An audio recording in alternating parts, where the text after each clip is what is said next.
How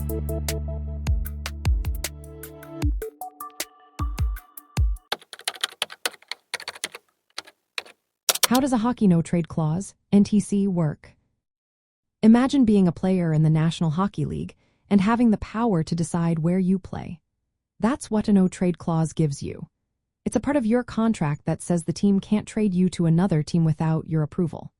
This clause is all about giving players control over their careers and where they end up.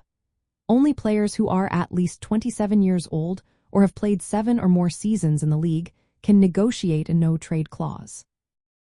This usually lines up with when they become eligible for unrestricted free agency. When a player has a full no-trade clause, the team can't trade them to any team without their permission. They hold all the power. Now, some players have a modified no-trade clause, which is a bit different. Instead of blocking all trades, they submit a list of teams they would accept a trade to or a list of teams they refuse to join. The number of teams on that list and when they have to submit it are all written into the contract. If they don't submit the list by the deadline, then the team can trade them to any team they want. It's important to know the difference between a no-trade clause and a no-movement clause. A no-movement clause is broader. It stops the team from trading, waiving, or sending the player to the minors without their consent. A no-trade clause only stops trades, so the player can still be sent to the minors or placed on waivers unless they also have a no-movement clause. When a team wants to trade a player with a no-trade clause, they must get the player's approval first.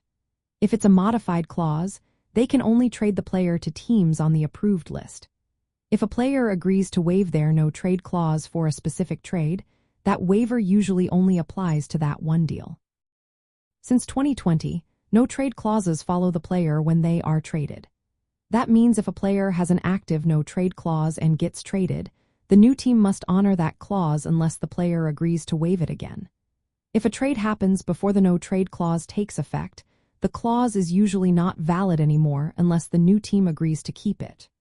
During the busy trade periods in the league, no-trade clauses can really shake things up. Players with these clauses can block trades to teams they don't want to join, which can slow down or stop negotiations. Teams need to think carefully about these clauses when trying to make a deal. Overall, a no-trade clause is a way for players to protect themselves and have a say in where they play. Modified versions give some flexibility, but these clauses are a big part of trade talks and player movement in the league.